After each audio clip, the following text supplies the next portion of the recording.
Just like the drivers on Sunday in Singapore, F1 managers had to sweat out some of the results. So, what did we learn from Southeast Asia? Let's find out.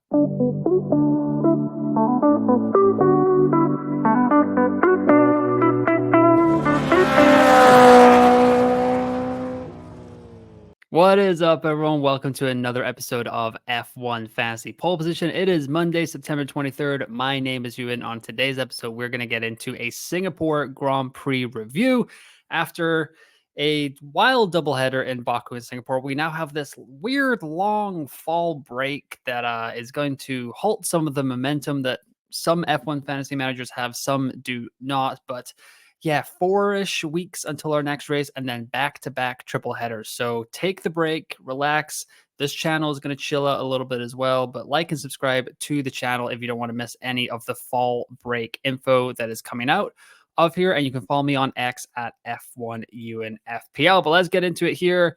Singapore Grand Prix review, Singapore Grand Prix headlines here. Norris led from start to finish. That wasn't all that exciting. He did have a couple of brushes with the wall, nearly DNF'd himself, like in the middle of the race, just out of nowhere. His engineer was telling him to chill out a couple of times. But Lando brought home the win for Papaya and for almost every F1 fantasy manager. I don't think I saw a lot of teams out there without Lando on the 2X. So yeah, even if he did DNF, like it wouldn't have really affected F1 Fantasy that much because pretty much everyone had the 2X on him. Piastri and Ferrari climbed up the field. Piastri was a little disappointed after his 5th place finish on Saturday in qualifying, but he had the pace, couldn't catch Max. I'm not sure if it was just too hard to kind of catch up to him there, if he did too much getting past like George and Lewis and stuff like that, but Piastri couldn't climb up. But Ferrari had a pretty good Sunday recovery race. Leclerc and Sainz climbing the field from their 9th and 10th place finish in qualifying. Mercedes had a little bit of the Sunday scaries, not a good race overall. In general, for the Silver Arrows, they kind of fell back through the field. Lewis complaining that the team put him on the hards too early after starting on the soft, so that was kind of to be expected. So once again, Mercedes kind of showing those like weird first half and slightly 2023 weird strategy calls with Lewis. Alexander Albon suffered a DNF, grid leading 4th DNF this season. I think it was due to power unit temperature. He was complaining a little bit about his teammate dive bombing him in turn 1 at the start of the race, but I think most of us agree that that was just a fantastic move by Colapinto. So Albon is maybe starting to feel the pressure a tiny bit after having Nicholas Latifi and Logan Sargent as his teammates for 4 seasons there. He now has a teammate that definitely looks like he belongs on the grid. So I wonder if Albon is starting to feel the heat a little bit. Ricardo swipes 20 points from Lando Norris managers, and Colapinto continues to impress. I just talked about that there. Ricardo swiping 20 points from Norris managers. I've seen online that like it's frustrating and stuff, but all of us had Lando, so it doesn't really affect F1 fantasy all that much, at least for the engaged managers. Sure, there might be some zombie teams that like have Verstappen and Ricardo in their team from early on in the season when we were all thinking that VCARB would be fantastic. But yeah, in general, it doesn't really affect it too much. It wasn't like another driver that we had in the teams or like a premium driver got the fastest lap either. So not that big of a deal. If you ask me, it's kind of annoying. It's nice to see your driver score over 100 points, but everyone would have had over 100 points there. Singapore Grand Prix facts and stats here. Carlos Sainz is in the picture there on the left. Points scored: Norris 35, Verstappen 28, Piastri 26. Norris just with the race win and the qualifying 35 points there. He would have had 55 if he got driver of the day and fastest lap. Positions gained: Zhou Guanyu with 5, showing some 2023 form recently for the Chinese driver. Leclerc with 4, Sainz, Perez, Stroll, and Bottas with 3 positions gained. Overtakes Sainz with 8 after an excellent recovery drive. He pitted kind of early and he was able to kind of weave his way through the back markers of the field, and that got him some easy overtake points there. And then Leclerc, Perez, Colapinto, Ricardo, and Tsunoda all had 5 overtakes as well. Fastest pit stop order has been resumed after Sauber's surprising 10 points in Baku. It is McLaren, Red Bull, and Mercedes getting 10, 5, and 3 points respectively. Going over here to the optimal teams, thanks to F1FantasyTools.com. $134 million budget. That's where they have like their price filter at right now. That's like a tippy top budget as well. So if you had 134 million, you could have gone with McLaren, Ferrari, Norris, Verstappen, Ricardo, Joe Guan Yu, and Colapinto. That would have gotten you a cool 263 points. However, not a lot of us had Daniel Ricciardo. Actually, on my live stream on Saturday, I was like, I don't even think I would bring Ricardo in because it's likely that he's going to become an inactive driver for Coda in Austin. The rumors have been swirling all weekend that Daniel Ricciardo is about to get replaced. If that news comes out over the next couple of days, I will do a little kind of emergency video just to talk about Liam Lawson if he gets replaced and kind of just what we can expect from the possibly new V-Carb driver moving forward in the final 6 races of the season. But yeah, not a lot of us had Daniel Ricciardo, so I did filter him out of these next 2 results. At 128 million, you should have gone McLaren, Ferrari, Norris, Piastri, Ocon, Joe Guan Yu, and Colapinto. That would have been 244 points, 122 million, which that's kind of where I'm at, or I was at. I've gone up a little bit now. McLaren, Mercedes, Norris, Russell, Hulkenberg, Joe Guan Yu, and Colapinto would have gotten you 237 points. And then if you're down there at 116 million, McLaren, Mercedes, Norris, Ricardo, I brought him back in there because you can't afford the 2 premium driver lineups. So maybe you did have Ricardo in your lineup there. So it would have been Norris, Ricardo, Ocon, Hulkenberg, and Colapinto for 241 points. Going over to driver of the day, which was Daniel Ricciardo. It's his most F1 fantasy points of the season with 23 after he got driver of the day and the fastest lap. In the first 17 races of the season, he scored 48 points. And just yesterday alone, he scored 23. It's his first driver of the day award since his return to F1 last season, and he's likely to be replaced by Liam Lawson. I don't think there's really anything to learn from here. Just on like a F1 fanboy level, pretty disappointing from VCarb and like Red Bull in general to do this to Danny Rick. I don't think it's the bad it's not a bad decision to replace him. He clearly hasn't really been performing, but to just not make it official that this is his last race, like to kind of give him a send off that he deserves. Like you could see it in the press conferences yesterday that he knows it. Everyone seems to know it. It's just not official. Like really emotional about what was going on there. And it just like considering Red Bull has been so soft with Sergio Perez, for them to kind of do a loyal Red Bull driver like Danny Rick like this is just like feels wrong, feels dirty, but yeah, I don't know. It's just classic Red Bull, if you ask me. Like they just pick their favorites, and that is just how it goes. So a little bit of my F1 fanboyism coming out there, but yeah, hopefully Danny Rick lands on his feet. I don't think we're going to see him in an F1 car again, but he will be very popular amongst all broadcasters, whoever he wants to cover racing. But let me know in the comments below, just like your favorite Danny Rick memory as a driver in F1. Monaco comes to mind as well, diving into the pool, that kind of stuff.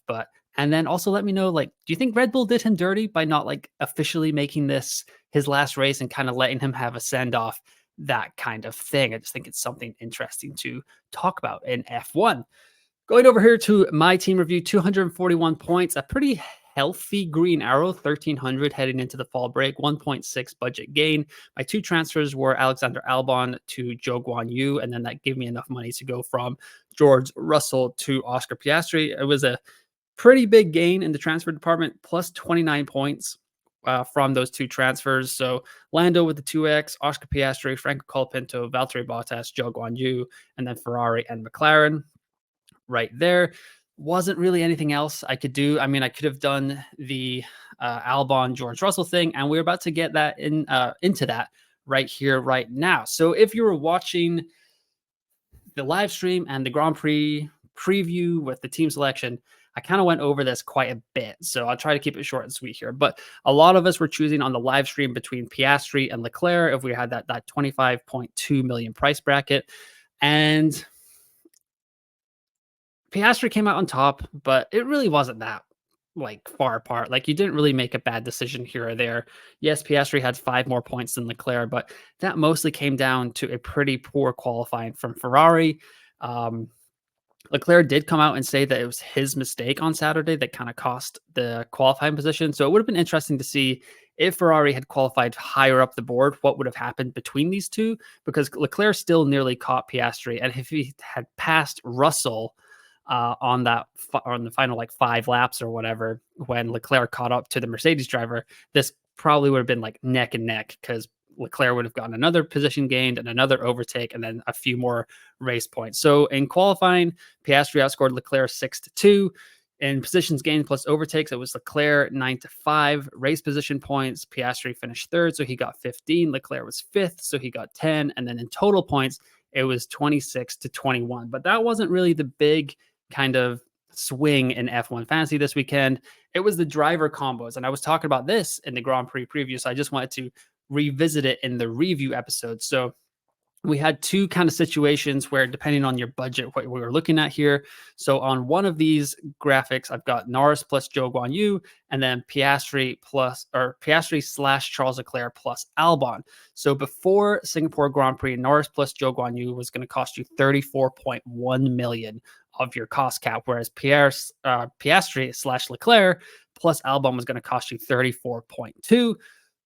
Qualifying points, Norris and Zhou Guanyu got you 10 and then 31 points on race day. So you got 41 points in total from that combo. Whereas if you had Piastri slash Leclerc plus Albon, it was not as good because of Alexander Albon's DNF, which that's a outcomes based kind of result, but it was just just not great. I'm not sure what Albon would have done throughout the race, but it was just kind of that swing thing. And that's what I was talking about in the preview episode, was like, you need to go, when looking at this stuff beforehand, it looked pretty obvious to me, or from the like kind of information that was on the screen there, that you should go with a top tier asset and then just take the back marker, play DNF roulette rather than getting your team a little bit more balanced. So if you ended up with the Piastri slash Leclerc plus Albon team, you ended up with 10 points if you went with Piastri and 5 points if you went with Leclerc to add to Albon. And then the cost cap after the Singapore Grand Prix was 34.8 for the Norris plus Zhou Guanyu lineup, and then 34.1 for the Piastri slash Leclerc plus Albon lineup. So Zhou Guanyu went up 0.5, Norris went up 0.2. So you gained quite a bit of budget there. Considering Lando is an A-tier asset, whereas you actually lost 0.1 million. So not all that bad, but in points case, it wasn't that great. And I also had another driver combination review here as well, where we kind of flipped the script here, and it was Piastri slash Leclerc plus Bottas, and then Russell plus Albon. Now, the thing was, this was a little bit of a price gap here. It was 2 million between Russell plus Albon, because that was 30.4 million, and then Piastri slash Leclerc plus Bottas was 32.4 million. But overall, you only scored 3 points with the Russell and Albon lineup, and that would have gained you 0.1 in budget, just because Russell went up 0.3 and Albon went down 0.2. And then for the Piastri slash Leclerc plus Bottas lineup, that scored 29 points if you went with Piastri, and 24 points if you went with Leclerc. And you kind of just balanced out the budget, because Piastri and Leclerc only went up 0.1 and Bottas went down 0.1. So that wasn't that big of a budget swing either. But once again, the two top tier assets there in Piastri and Leclerc over the with Bottas over the balance kind of lineup of Russell plus Albon. So we may need to remember that heading into the final 6 races of the season. There was also just, if something went wrong like this, like if you were able to, if you had a like 0.1 more budget with Zhou Guanyu or Piastri and Leclerc, that kind of thing, if they had gone up and now you're priced out of them because of that decision to go with Russell and Albon, you could be in a little bit of trouble for the Circuit of the Americas in Austin in a few weeks there. Going over here to a graphic about Franco Colapinto, who everyone is falling in love with in F1. It seems like king of tier C, because since he has come in to F1, he has been the best driver in this C tier bracket. So he's got the most points at 26, and he's risen the most at 1.5. So I've got all the C tier drivers here. I've got Lance Stroll, Kevin Magnussen, Esteban Ocon, Danny Rick, Nico Hulkenberg, Yuki Tsunoda, Pierre Gasly, Alexander Albon, Zhou Guanyu, Valtteri Bottas, and Franco Colapinto. And Ricardo has 26 points, so he actually matches Colapinto, but 23 of those came yesterday, and 20 of those came from fastest lap on the final lap, and then drive of the day, which it seemed like Lando had a pretty healthy lead going into like the last two laps of that race, and then it just came out of nowhere that Danny Rick won. I'm not entirely sure how that happened, but I'll leave that for another day. Lance Stroll has actually gone down 0.6 since he has kind of rejoined the C tier bracket. Yuki Tsunoda's gone down 0.4. Zhou Guanyu's gone up 0.9, so we need to watch that, as has Esteban Ocon. So they've been pretty good assets in the last three races in terms of price rises. But yeah, Franco Colapinto, 1.5 going up in price, just making a little, like, James Vowles made the right decision getting Logan Sargent out, but what would Williams be sitting on in the constructor standings right now if they had made that decision a little bit earlier in the season? But yeah, Colapinto leads all of the C tier drivers with 26 points over the last three races, and he's gone up 1.5 million in budget.